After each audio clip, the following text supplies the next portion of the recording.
Okey, kamu tengok sendiri dalam buku ni, buku teks ni mengenai ikatan ion, yang mana ada, yalah, ini ada kartun ni, kita tengok. Okey, kerana saya ada 9 biji telur, tetapi bekas ini dapat mengisi 8 biji telur sahaja. Bekas telur saya masih ada satu ruang kosong kerana saya hanya ada 7 biji telur. Jadi apa kawan dia buat? Okey, jika itu saya berikan sebiji telur ini kepada awak. Terima kasih Siti. Kini kedua-dua bekas telur telah pun diisi dengan penuh. Jadi itulah yang berlaku dalam atom. Atom ni dia nak mencapai kestabilan oktet ataupun duplet. Maksudnya petala valence dia kena ada 8. Kan? Sama ada kalau dia terlebih, kalau dekat petala valence dia ada satu sahaja. Kan? Jadi dia ambil dia perlukan lagi banyaklah elektron untuk dia jadi stabil keseimbangan oktet tu. Tapi daripada dia cari lagi 7, baik dia derma je. Dia bagi je yang satu elektron ni ke elektron yang lain, ke atom yang lain, kan. Bila mana dia derma, kan, jadi di petala valence di hujung ni akan jadi 8. Sebab itulah kamu akan dapati bahawa dalam ikatan ion ni atom dia akan menderma. Dalam kartun ni yang kamu tengok ni, gambar rajah ni, dia beri sahaja, dia derma. Sebab apa? Untuk dia capai keseimbangan oktet tu, untuk dia capai kestabilan oktet, petala valence dia jadi 8, jauh lagi. Dia perlukan 7 lagi elektron. Baik dia bagi sahaja satu elektron. Okey. Situasi dalam rajah 5.3 memberikan analogi tentang pembentukan ikatan ion. Ikatan ion terbentuk melalui pemindahan elektron antara atom logam dengan atom bukan logam. Okey. Kat sini saya nak fahamkan kamu. Logam ni, kumpulan yang katakan kumpulan logam ni yang kamu tengok dekat sini. Sini. Kamu tengok dekat sini.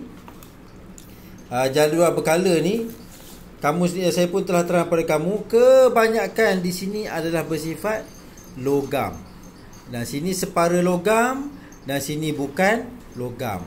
Jadi untuk saya terangkan kamu tengok ni kumpulan natrium ni berada di mana? Di logam. Cl klorin ni kawasan bukan logam. Itu yang dia maksudkan. Jadi kebanyakan ikatan yang terbentuk adalah antara logam dengan bukan logam. Atom sodium, atom natrium, ia berada dalam kumpulan logam. Di mana atom klorin dia di kawasan bukan logam. Jadi kita tengok macam mana pembentukan ikatan ion tu terbentuk. Kamu tengok sini, yang mana atom logam menderma elektron valen untuk membentuk ion positif atau cation. Okey, ion positif ataupun kation. Rajah 5.4 menunjukkan pembentukan ion natrium ataupun kamu tengok tu natrium positif. Okey, kenapa dia boleh jadi positif? Okey, untuk mencapai susunan elektron yang stabil, atom natrium perlu menderma satu elektron. Proses menderma satu elektron dari petala valence atom natrium adalah menjadi lebih mudah berbanding dengan menerima 7 elektron atom yang lain. Sebab kamu tengok dia petala valence dia ada satu. Jadi baiklah dia derma. Sebab apa? Kalau dia nak pakai lagi petala valence ni, dia kena dapatkan 7 lagi elektron. Jadi dia akan derma. Bila mana dia derma, okey, kamu tengok situ, selepas derma atom elektron valence, ion natrium positif mencapai susunan oktet yang stabil. Kamu nampak oktet yang stabil apa dia? Di petala valence ni menjadi 8. 1, 2, 3, 4, 5, 6, 7, 8. Ion elektron ataupun natrium positif mencapai 11, mempunyai 11 proton. Jadi dia tadi sebenarnya ada 11 proton. Okey, kamu tengok ni, dia kan ada 11 elektron. Elektron dia ada 11 kan? Jadi 11 bilangan elektron adalah sama dengan bilangan proton. Jadi sebentar tadi dia ada 8 proton dan dia ada 11 proton dan dia ada 11 elektron. Okey, proton ni bersifat apa? Dia bersifat positif, bercas positif. Elektron bercas positif, bercas negatif. Tapi bila mana dia buang satu elektron, maksudnya dia buang satu cas negatif. Jadi di atom ni akan terlebih satu proton yang bercas positif. Sebab itulah dia punya cas positif. Okey, jadi 10 elektron, dia ada 11 proton dan 10 elektron. Maka cas bagi ion natrium adalah positif. Okey, jadi persamaan setengah bagi pembentukan ion natrium. Kamu tengok ni. Okey, natrium dia dia akan menjadi natrium bercas positif tambah dengan satu elektron yang sudah pun dia dermakan. Okey. Atom bukan logam menerima elektron daripada atom logam untuk membentuk ion negatif, iaitu anion rajah 5.5 menunjukkan pembentukan ion fluorida. Jadi kamu tengok sini, untuk mencapai susunan elektron yang stabil, atom fluorin F akan menerima satu elektron. Proses menerima satu elektron di petal valens atom fluorin adalah lebih mudah. Kenapa lebih mudah? Sebabnya dia dah ada 7. Jadi baik lagi dia menerima, kan? Takkan dia nak buang 7 ni sebab untuk dia stable. Baik lagi dia terima satu je lagi elektron dia terima. Bila mana dia terima satu ni, maka atom ni akan jadi stabil. Jadi dia akan terima satu elektron. Bila mana dia terima satu elektron, dia akan terlebih elektron. Sebab kalau ikutkan proton dengan elektron, dia akan sama jumlahnya. Di sini elektron dia ada berapa? 2. Dia ada 7, kan? Bila mana dia terima satu lagi, elektron, dia ada 8. Elektron tu jadi 8, sedangkan proton ni kekal. Proton ni tetap jadi 7. Jadi maksudnya dia terlebih